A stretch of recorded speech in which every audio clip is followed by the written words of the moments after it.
नमस्कार मित्रों, आपका स्वागत है आपके अपने YouTube चैनल फ्रॉम थेरिया पर।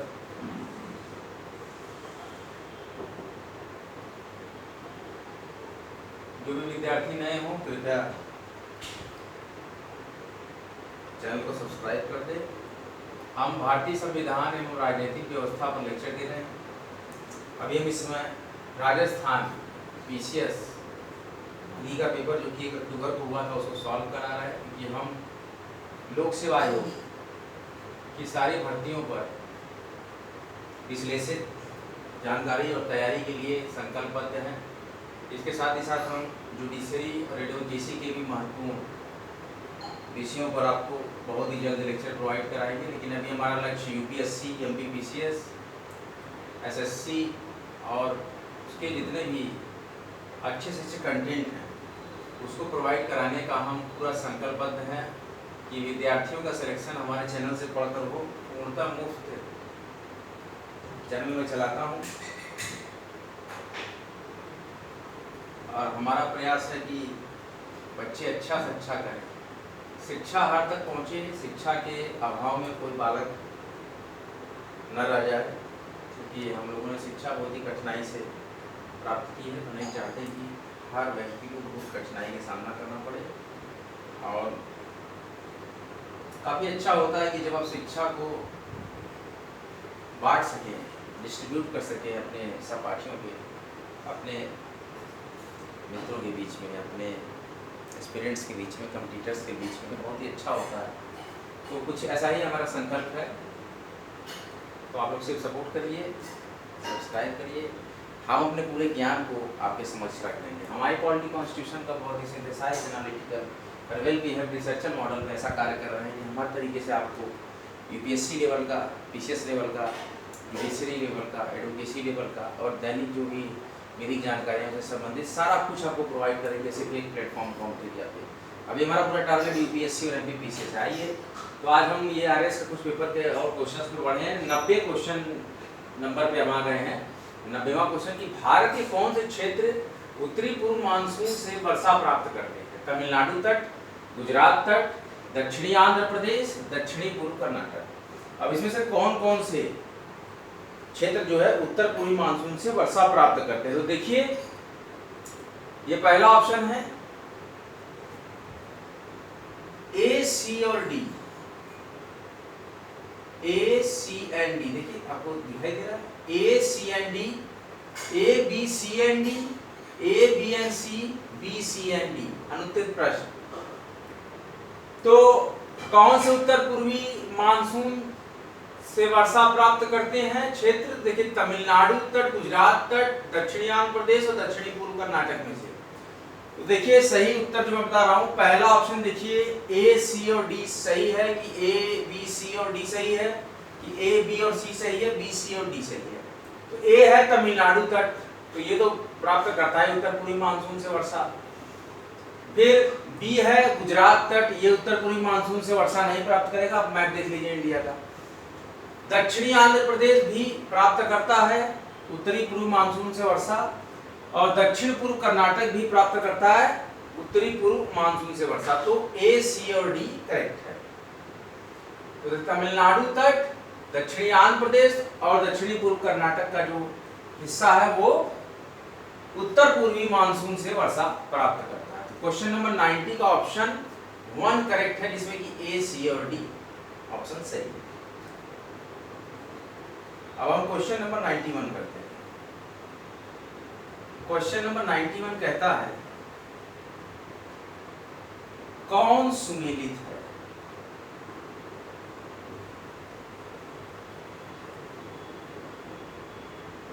सॉरी, कौन सुमेलित नहीं है? हमारे पास झील है और इनकी राज्य में स्थिति है। झील कौन सी है? पुलिकट, ध्यान दीजिएगा। और राज्य में स्थिति इनकी है तमिलनाडु। बिल्कुल सही है। फिर है झील भीमताल, और ये राज्य है उत्तराखंड। बिल्कुल सही। आप एक यूपीएससी एस्पिरेंट हैं, आपको ये आना चाहिए।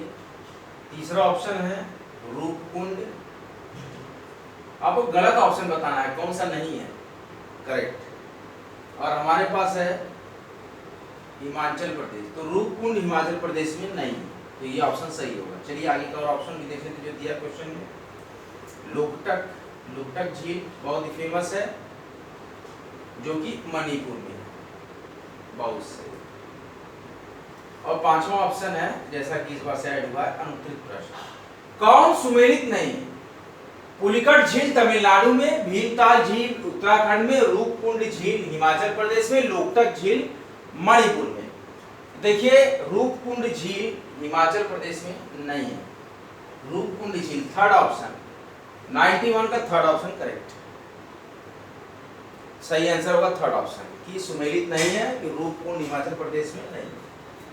अब हम क्वेश्चन नंबर 92 करेंगे। इसके लिए हमको यहां से मिटाना होगा। देखिए पढ़ाई मन से कीजिए, शिक्षा आज आपके पास है तो आपके अंदर एक मनोबल और उत्साह होता है। शिक्षा आपके पास नहीं है, किसी प्रकार का मोटिवेशन आपको नहीं मिलेगा, कोई उत्साह नहीं मिलेगा। शिक्षा के पीछे भागिए, शिक्षा प्राप्त करिए, एक्सीलेंसी अपने अंदर जनरेट करिए, तब जाके आपका नाम होगा। क्वेश्चन नंबर 92 कह रहा है निम्न में से कौन सा, क्वेश्चन सुनिए, निम्न में से कौन सा संयुक्त राज्य अमेरिका का औद्योगिक प्रदेश नहीं है?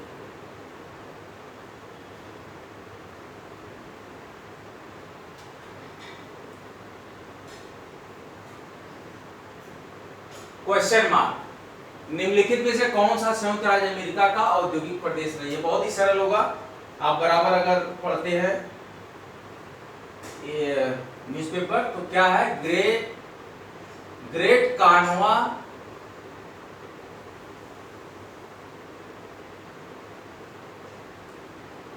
घाटी प्रदेश के, जरूरी थोड़ी ना कि अमेरिका में ही हो, इनका औद्योगिक प्रदेश किसी दूसरे देश में भी हो सकता है जहां से वो पैसा कमा रहे हैं। ग्रेट कान्हा घाटी प्रदेश, दूसरा है सिनसिनाटी, नाम देखिए सिनसिनाटी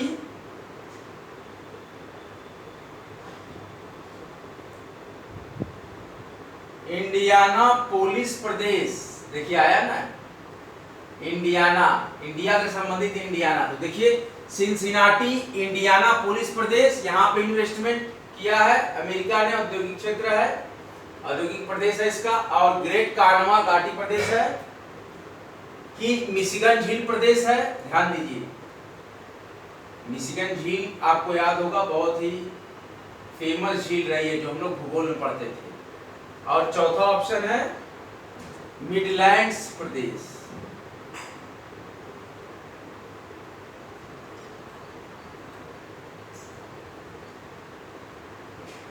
मिडलैंड्स। और पांचवा है अनुत्तरित प्रश्न, कौन सा संयुक्त राज्य अमेरिका की औद्योगिक प्रदेश नहीं है? कौन सा संयुक्त राज्य अमेरिका का औद्योगिक प्रदेश नहीं है? क्या ग्रेट कान्हा घाटी प्रदेश नहीं है, या सिनसिनाटी इंडियाना पोलिस प्रदेश नहीं है, या मिशिगन झील प्रदेश नहीं है, या मिडलैंड्स प्रदेश नहीं है? तो हाँ, मिडलैंड्स प्रदेश जो है अमेरिका का, संयुक्त राज्य अमेरिका का औद्योगिक प्रदेश नहीं है। 92 का फोर्थ ऑप्शन करेक्ट है। Now we have proceed for question number 93। 93, निम्न में से किस महाद्वीप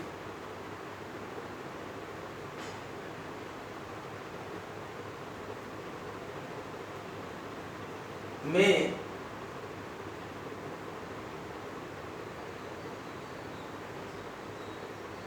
मरुस्थलीकरण की समस्या न्यूनतम है? अब देखिए मरुस्थलीकरण की समस्या नहीं है, मतलब वहां थार नहीं है, रेत नहीं ज्यादा, मरुस्थल नहीं है, पेड़ पौधे हरियाली होगी, उतना ज्यादा मरुस्थलीकरण नहीं है। मरुस्थल में सब कुछ क्या होता है, कटीला झाड़ी। तो निम्नलिखित में से किस महाद्वीप में मरुस्थलीकरण की समस्या न्यूनतम है, कम मरुस्थलीकरण है वहां, हरा भरा थोड़ा प्रदेश है। तो देखिए क्या है, पहला हम देख रहे हैं महाद्वीप, तो ऑस्ट्रेलिया,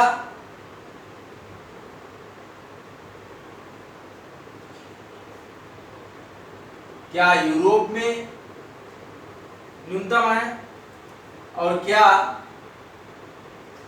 अफ्रीका में न्यूनतम है मरुस्थल। देखिए अफ्रीका में तो सबसे बड़ा मरुस्थल है सहारा।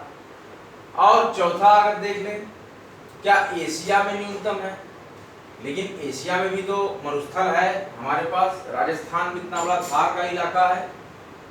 देखिए यहाँ पे थोड़ा ठीक से क्वेश्चन आप करेंगे, जब ज्ञान आपका बढ़ेगा तो समझ बढ़ेगी, पढ़े रहेंगे तब। निम्नलिखित में से किस महाद्वीप में मरुस्थलीकरण की समस्या न्यूनतम है। क्या ऑस्ट्रेलिया में न्यूनतम मरुस्थल है, लेकिन ऑस्ट्रेलिया में भी मरुस्थल है बहुत फेमस। यूरोप में मरुस्थल है, हमारे हिसाब से यूरोप में मरुस्थल की संख्या कम है, इसलिए मरुस्थलीकरण यूरोपियन कंट्री में कम है। तो यहाँ पर हरियाली ज्यादा है, जमीन उपजाऊ है। लेकिन अफ्रीका और एशिया में मरुस्थल ज्यादा है, इसलिए सही ऑप्शन होगा 93 का सेकंड, यूरोप कंट्री। यूरोपियन जो आपका महाद्वीप है, इसमें मरुस्थलीकरण की समस्या बहुत कम है, इसीलिए इसने अपने आप को पूरा डेवलप करके रखा हुआ है। आप क्वेश्चन नंबर हम 94 की तरफ प्रोसीड कर रहे हैं।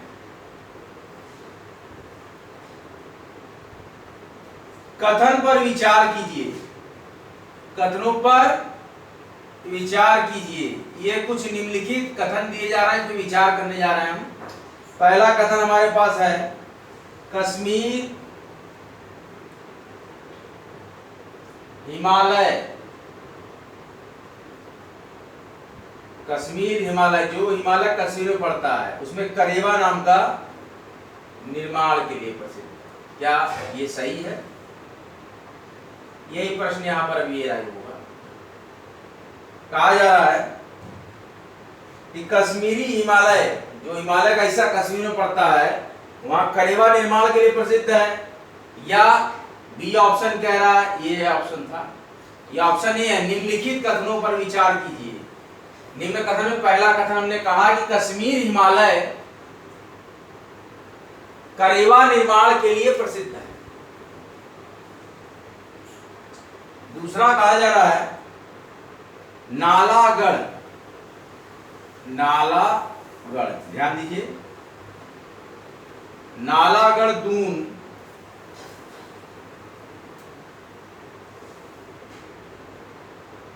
दून क्या होता है, जैसे देहरादून है उस तरह से दून की एक कैटेगरी है।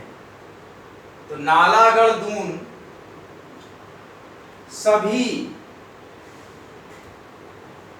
सभी दूनों में, नालागढ़ दून जो है सभी दूनों में, अब देहरादून भी एक दून है, तो ये कहा जा रहा है कि नालागढ़ दून सभी दूनों में सबसे बड़ा है। क्या ये, अब इसका इस्तेमाल करेंगे हम अपने कथन कारण में। ये दूसरा कथन हमारे पास है। तीसरा कथन कह रहे हैं कि नामचा बरवा, नामचा बरवा पर्वत, माउंटेन की बात हो गई, शिखर, नामचा बरवा पर्वत शिखर अरुणाचल हिमालय में है। अरुणाचल प्रदेश में जो हिमालय का हिस्सा पड़ता है उसको बोलते हैं अरुणाचल हिमालय। जो हिमालय का हिस्सा कश्मीर में पड़ता है उसको कश्मीर हिमालय बोलते हैं, और जो हिस्सा पाक में पड़ता है हिमालय का या नेपाल में, उसको नेपाल हिमालय या पाक हिमालय बोला जाएगा। तो इस तरीके से हम बोली भाषा इस तरीके से जियोग्राफिकल रखते हैं हम कि कश्मीर हिमालय, अरुणाचल हिमालय, तो इससे कंफ्यूज नहीं होना। नामचा बरवा पर्वत शिखर अरुणाचल हिमालय में स्थित है। अब इसकी देखिए विवेचना करनी होगी हर एक आपको कथन की, कि क्या कथन पुष्टि कर रहे हैं या नहीं कर रहे हैं। तो डी जो आती है कि फूलों की घाटी,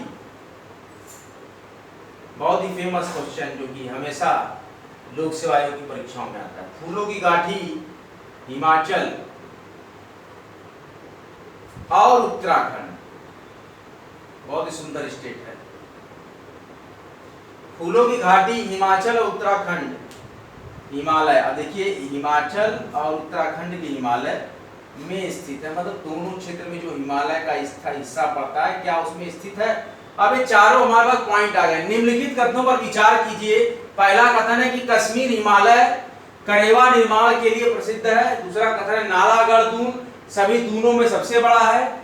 तीसरा कथन है कि नामचा बरवा पर्वत शिखर अरुणाचल हिमालय में स्थित है। और चौथा कथन हमारे पास है डी, फूलों की घाटी हिमाचल, फूलों की घाटी हिमाचल और उत्तराखंड हिमालय में स्थित है। अब हमारे पास यहाँ कूट हमारे पास है। पहला कूट कहता है कि केवल बी और सी सही है। क्या है बी सी, जरा देख लेते हैं इसमें। कि नालागढ़ दून सभी दूनों में सबसे बड़ा है और नामचा बरवा पर्वत शिखर अरुणाचल हिमालय में स्थित है। ये ऑप्शन पहला करा। और दूसरा ऑप्शन यहीं पे कहता है कि ए बी सी और डी सही है। चारों कथन जो हमने लिखे हैं चारों के चारों बात जो है एकदम सही है। ये कह रहा दूसरा कथन। और तीसरा कथन हमारे पास ऑप्शन जो थर्ड कूट है क्या कहता है कि ए बी और सी सही है। पहला दूसरा और तीसरा कथन सही है। और फोर्थ ऑप्शन जो हमारे पास है क्वेश्चन का ए सी और डी सही है। पहला तीसरा और चौथा ऑप्शन सही है। और जैसा कि इस बार से आरपीएससी एग्जामिनेशन में आ रहा है पांचवा ऑप्शन अनुत्तरित प्रश्न।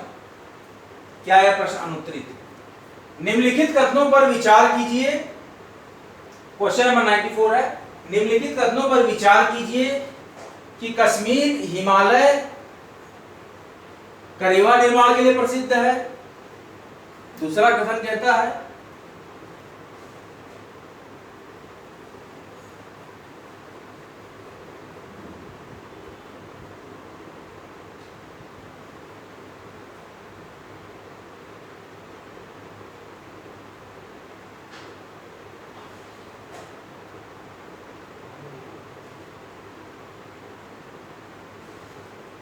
दूसरा कथन कहता है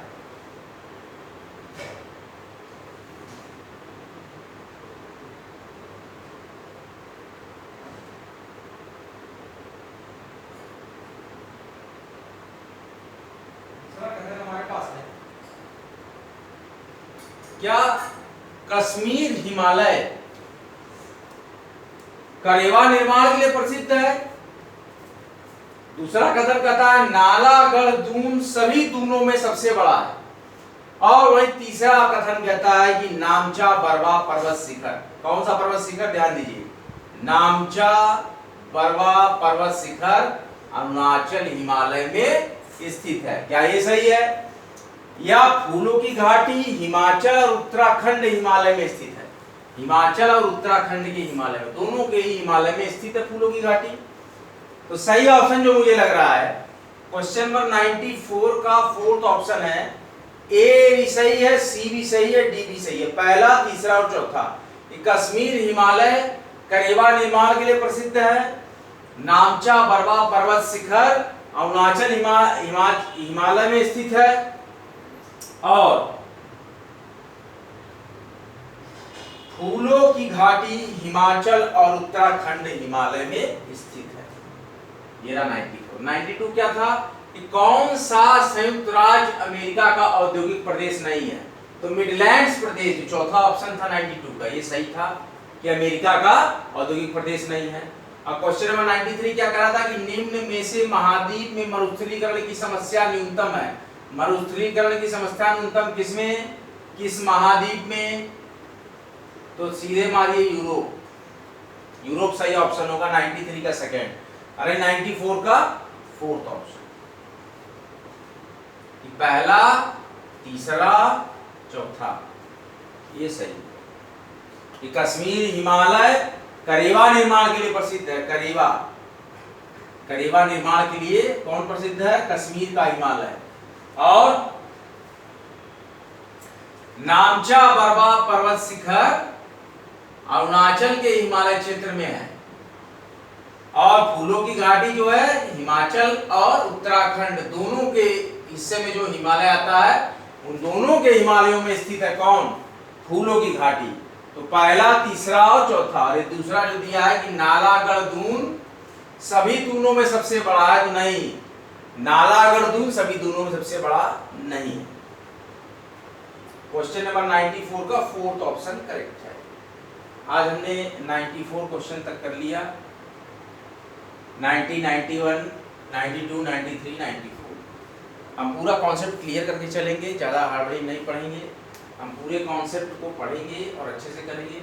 अब वैकेंसी अपडेट देख लें हम। उत्तर प्रदेश लोक सेवा आयोग में आप पहले OTR फॉर्म भर लीजिए।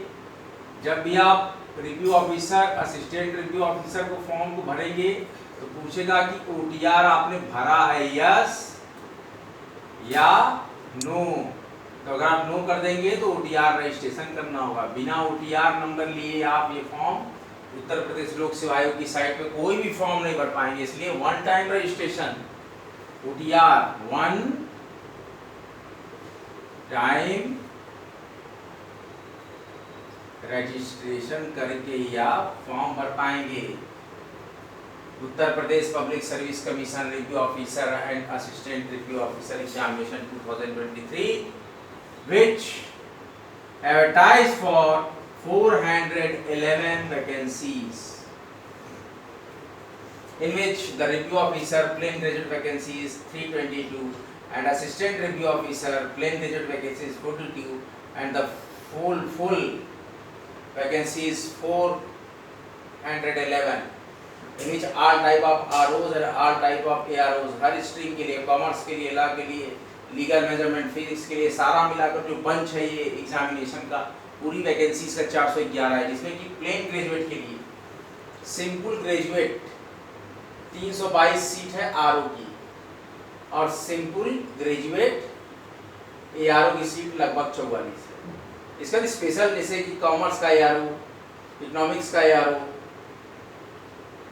फिजिक्स वगैरह पढ़े हुए जो ARO पोस्ट में आएंगे, कॉमर्शियल में आएंगे, लीगल में आएंगे, ये सब मिला के अलग अलग और पोस्टें हैं। लेकिन RO में भी इसी तरह से जो लीगल मेजरमेंट इंस्पेक्टर, फिजिक्स वाले physics MSc, chemistry MSc, maths MSc, MCom, BCom, law, और जो भी डिग्रीज इसमें होंगी BE, BTech, तो उसके लिए भी अलग से RO की सीट, इसमें थोड़ी थोड़ी 1-2 सीट, 2-4 सीट रहती है। लेकिन प्लेन ग्रेजुएट के लिए मैं बता दूं जो ओपन फाइट हो रही है, open fight for all graduates any stream, 322 पद हैं सिंपल ग्रेजुएट के लिए, और ARO में वही 40 से 50 के बीच में वो पद हैं जो कि सिंपल ग्रेजुएट के लिए। लेकिन ARO के लिए आपको O लेवल या BCA या BSc IT, MSc IT इस तरह की कोर्सेज होने चाहिए, तब जाके आप मिनिमम 6 माह का जो कंप्यूटर का डिप्लोमा, किससे संबंधित, NIELIT से, NIELIT से मान्यता प्राप्त, national institute of electronics institution, NIELIT,